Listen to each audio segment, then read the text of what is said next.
Do you have announcements, folks? And this is a dear picture to me. This is Joe Salonia, Albert Lebrun, Arnie Engen, Glendora, and Edward Whitney. And we're on television together in Bolton, Connecticut, doing a high service program.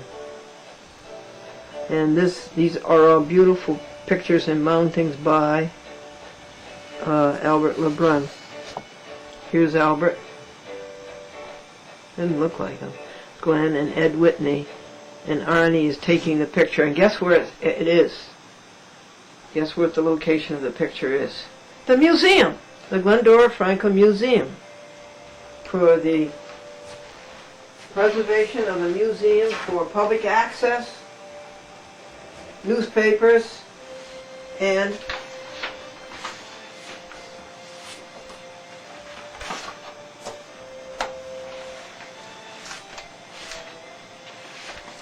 what is it? For public access, newspapers, and pro se. Being pro se in the courts and standing up for crooked judges, lawyers, and clerks. And I got 2 in the mail.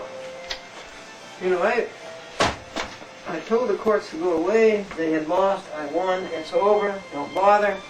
And I get one from that screwball judge, Raymond Mordew, the United States District Judge in the Northern District of New York, Albany, and Syracuse. And I get one from the crazy, incompetent, inscrutable City Court of Yonkers. But they will have to wait, those papers, until we finish the chat with Glendora, which takes about 9 days to do. First you have to videotape it, then you have to put the titles on it, and the words on the screen. Then you have to make the masters, then you have to make the dubs, then you have to wrap them, then you have to post them.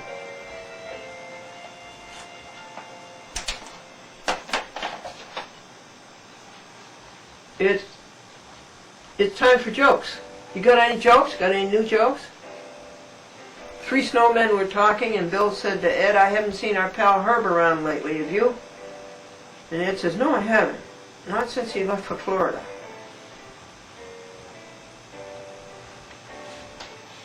The community Christian church got our supper at the outreach program, and they've just lost their minister, George Isley. He died. A man who was dear to many people. And we just lost, did you hear that big horn? That's the snowplow. This is number 25 snow. And it's still coming down. Number 25 snowstorm we've had this season. And our church, the Kinderhook Reformed Church, that's the Dutch Protestant church, our minister left us and went to Grand Rapids. And as the woman from the Christian Community Church is dishing out my macaroni, I said, "We've lost our minister," talking about my church. And she said, talking about her church, "He's gone to heaven." And I didn't realize she was talking about her church. And I said, "No, he went to Michigan." 2 hats were hanging on a hook, and one of them says, "I'm going to hang around here, I'm going to hang out here for a while. You go out and get ahead." Fresh out of college, the young man has everything needed to be a success in the business world. Rich parents. The newspaper reporter said to Eleanor, "You must be very proud of your son to be the general manager of such a large company." And she says, "Well, yes, but he started out as president." What do you call fake spaghetti? The great imposter.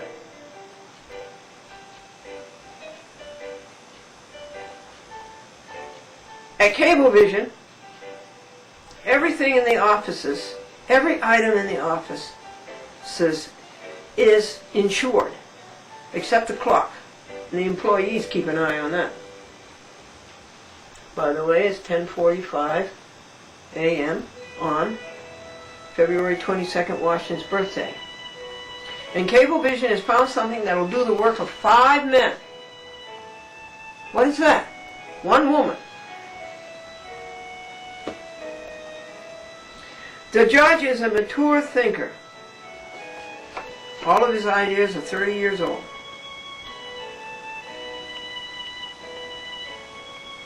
A man bought a calculator with a built-in memory, and he turned it on. And the calculator says, "What about yesterday when you were trying to balance your checking account and you slammed me down on the table?"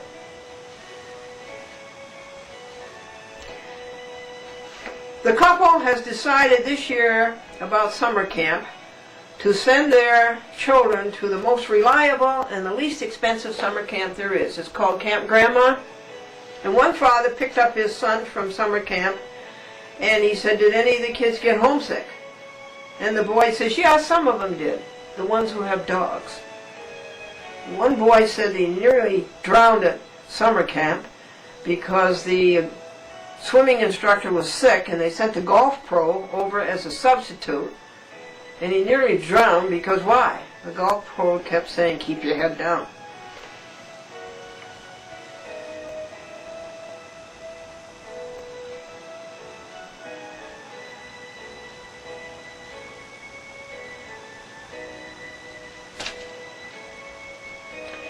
And Donna and Fred have decided this year they'll switch things around. They'll send the dog to summer camp and they'll send the kids to obedience school. Folks, with all of the gadgets they put on cars today, why can't they invent a windshield wiper that will not hold a parking ticket? This is Glendora, a cheerful look at life, brought to you by.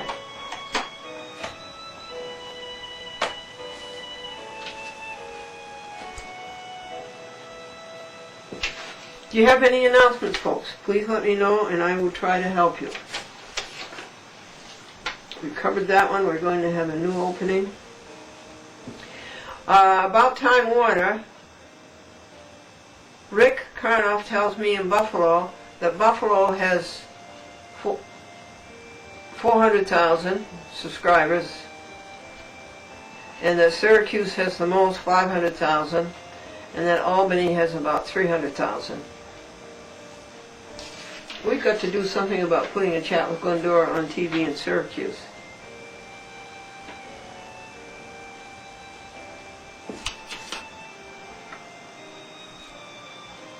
Now let me read you the second poem in Franklin Buell's book, Something of Love. Franklin Buell was a reporter for the Springfield, Massachusetts Union. He was a graduate of Boston University, and he was in the class of Dr. Martin Luther King. And Franklin was in the first graduating class of the School of Journalism, the School of Communications, the Department of Journalism, and this is the book he wrote, and he enjoyed interviewing small people doing great things. That was his love. Franklin was perfectly amiable. He was sweet-tempered, kind-hearted. Well, he still is.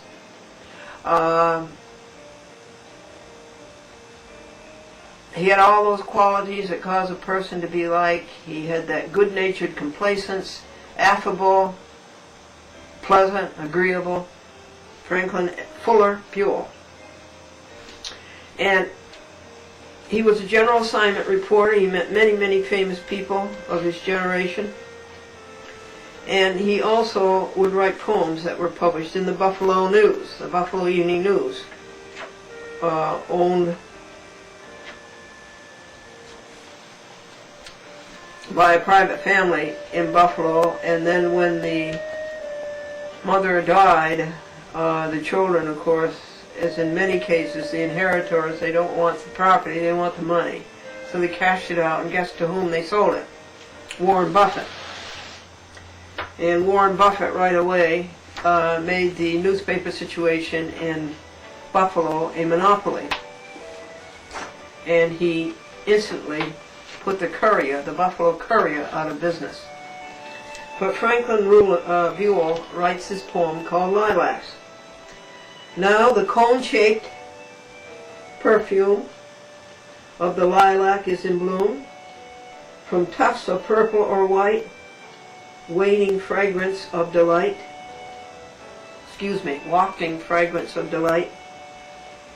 First, traces of color squint from small buds that take spring's hint. Pretty soon too, spring's hint. Each unfolds its very heart to give new flowers their start. On warm, bright days, the beauty wells. In rainy times, it really swells.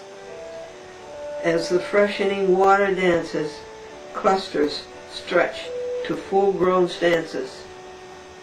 Then green leaves are only background. In every bush, all cloaked and crowned with sweet sprigs of petaled glory,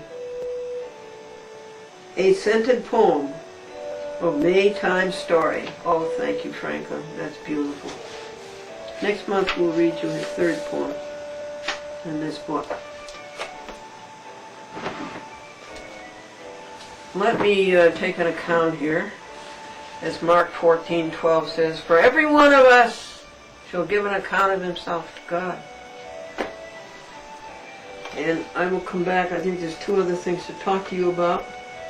And let me remind you again that I want to be very cooperative and helpful with you if you have any announcements or any tales to tell. Now, folks, I've got a couple of more announcements for you. I'm not at all pleased with the Friends of the Bethel Public Library. Their cop-out and their double cross was not amicable, was not friendly, was not likable, was not warmth, was not affection, and was not good faith, and it was not goodwill. And I gave them the best that anybody could have given them. It was a dirty cop-out, and I have to prevent the root of bitterness from springing up in me, and the way you do that is with prayer. So they are not friends of the Bethel Library, they are enemies of the Bethel Library.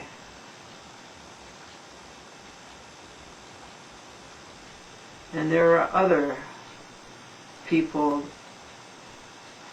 around that area who are acting in bad faith. So, I pray for them. I pray for them that they enjoy the great riches that God has offered them, and that they find their happiness with God, and they find what is real and true and honest, and what is integrity. What is integrity? Tell me. What is integrity? Give me a definition of integrity. And I pray for them. And I want them to have the best. Last announcement is the case of Esther Barron, an 80-year-old woman of considerable means, who is a widow, and somebody brought a show cause order why she should not be taken over by the courts as a guardian of her wealth and of her being. This is a hoax. This is a scam. This is a ripoff. Just as the ripoff is in the surrogate court as to people's receiving the money that somebody has left them, that's all a scam and a ripoff and a theft. So is the guardianship court. And this is in Nassau County, Long Island, New York. And so the court just took over Esther's life and took over her money. They were mean to her. They put her in a mental ward, and she is far from mental, let me tell you. That woman is brilliant. And she has a $400,000 co-op, and they're in the process of taking that away from her. She tried to give her money to her grandchildren, and she did, and they're trying to get that back from the grandchildren and the children. I think she also has property in Florida that they're stealing. And who are the gangsters in this thing? Jeffrey O'Connell, a Supreme Court judge, County of Nassau. Samuel Rousman, who's in a guardianship company. This is how he makes his living, stealing old people's money. And anyway, it's gone on since last summer, the summer of 2007. This is February 2008. And they put her in a home, taken her away from her own home, because she wouldn't pay their price of having a $1,500 a week maid. She wouldn't pay their price of $1,500. You can get a maid much less. She wouldn't go for it. So Rousman takes her out of her home and puts her in a assisted living, and she hates it. Of course, who wouldn't? Esther's been away from her things for almost a year. And the police treated her badly. And the co-op where she lives, Hilltop, in Great Neck, a rather plush neighborhood, has abused her terribly. Well, Esther, being nobody's fool, wrote to the TV stations and told them they ought to investigate what's going on in the guardianship court. You couldn't find a worse scam. And Mary Garofalo of Channel 5, New York, did. And she did a superb job. And it's a very dramatic story. And Annie McKenna, who is a public access producer, like as Glendora is superb as an investigative reporter and a superb observer. And she has done so much for Esther. I asked, Annie saw my expose of O'Connell, Rousman, and that gang, and all the clerks and the lawyers, and all the doctors, the psychiatrists. Annie saw it on my TV show in Nassau County, Long Island, and she picked up on it right away, and she says, Glendora, this guardianship goes much more fiercely deeper than you have stated and than you can imagine. I was only at the tip of the iceberg. All this evil down below it is much bigger. And so I'm going to play you the next to the last incident on this, and then I'll tell you about the last incident, and then the announcements will be done. And again, if you have announcements or stories, I will help you. Okay, Annie McKenna, Glendora to Annie McKenna. This was last week sometime, about the second week of February. I called Annie because Esther wanted me to call Annie. I call Esther practically every day. 2, 1. Okay, Glendora, this is Annie McKenna, and I wanted to report to you what happened when I tried to go to a hearing on the guardianship of Esther Barron. I went to Nassau County Court, and I went into the room where the hearing was supposed to take place. Now, it's my understanding that Esther's family was told they were not allowed to come to that hearing, or they would be held in contempt of court. So since I wasn't the family, I thought I would be able to go because I'm just an ordinary citizen. So I went into the room, and all the lawyers were there talking to each other, and I sat down, and the guardian, Sam Rousman, was there with his attorney. And I don't know if you know any of the background, but they're trying to get Sam Rousman to step down as guardian because he hasn't filed the required reports, and because we believe that Esther doesn't really need any kind of a guardianship. So I sat in the courtroom, and the court clerk came out, a woman, and she was on the phone with the judge, and she said to the courtroom, are any of the family here? And the lawyers looked around and said, no, we don't think so. So then she looked at me and she said, and why are you here? What is your purpose? I said, well, I'm just here as an observer, a court observer. She said, well, observing what? I said, whatever goes on in the courtroom. So she got back on the phone, talked to the judge some more, and then she hung up and she said, okay, we're going to have this hearing in the chambers. So I picked up my coat, because she said, take your coat, picked up my coat, and I started walking, and she stopped me, and she said, no, not you. And I said, well, why not me? And she said, well, it's just for the, for the people for this hearing. I said, so are you telling me that a judge is going to circumvent the rule that the courtrooms are open to the public? Oh, good. People into her chambers? And she said, well, you have to discuss that with the judge. It's her discretion.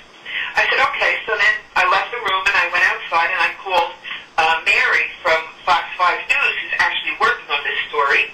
And I told her what happened. So she Mary drove out from Manhattan.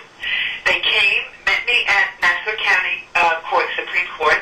We sat outside in the hallway, and we talked, and we were waiting for them to come out, but we weren't sure because there is a separate way out of the chambers. You know, they don't have to come back into the courtroom. They can go out some other way. So Mary actually knew somebody at the court that told us that they also have elevators that they can go. It's a private elevator. They can go right out from the chambers out to the street. So we didn't know what we were going to do, but then suddenly he called her and he said, okay, this is where they are. They're on the fourth floor. They're going to the fourth floor elevator. So we ran up to the fourth floor, and the elevator door was open, and they were all in it. And it was just about to close, and we all squeezed into the elevator and trapped them in there. And then when we got down to the first floor, the cameraman got out first, and he ran after them. And first they asked somebody representing, I guess, one of the children of Esther, what happened in there? And he said, none of your business. So we kept going after them, and then Mary had a microphone. She was asking Mr. Rousman, well, are you going to step down as the guardian? And he wouldn't answer. And she said, well, tell us why you didn't file that 90-day required report for Esther. And he wouldn't answer us. So we ran out in the rain after them, but at some point we had to let them go because, it was pouring rain, and there was no use. They weren't going to answer us. But this is a problem, not just with Esther Barron. This is a really terrible problem that's happening all over the country, not just in New York, where elderly people are, if they have money, by the way, usually when they don't have money, nobody cares about them, but if they have money or property, they will go, somebody will bring a guardianship. Anybody can bring one. Somebody will bring one. And by the way, sometimes it is called conservatorship in other states. They'll bring it against the elderly people, and they'll wind up taking the person's total estate, their money and their property, and it's awful. It's criminal. That's all I can say about it. And all the seniors that are listening to your show, Glendora, really want to try to find out more about this subject because it can happen to anybody, even when they think it can't. Thank you very much. What was that about contempt of court? They supposedly, I'm not really sure, but one of Esther's children told me that they were told that if they showed up for that hearing, that it was only the lawyers, and if they showed up for that hearing, they would be held in contempt of court. Wow. And was this on February the 1st Friday? I'm not sure if it was the 28th of January or on the first Friday. I don't really remember the dates. I don't remember dates too well, but that's it. Who was the judge? It's a woman judge. Her name is Angela Iannucci, and I know I'm not pronouncing that right, but that's how it's spelled. Iannaucci. She just took over for this judge called O'Connell. Sure. Who I guess wasn't reelected, so now she's... Absolutely. He wasn't reelected because of you and me. Right. Well, people have also told me that Judge Iannucci doesn't really do guardianships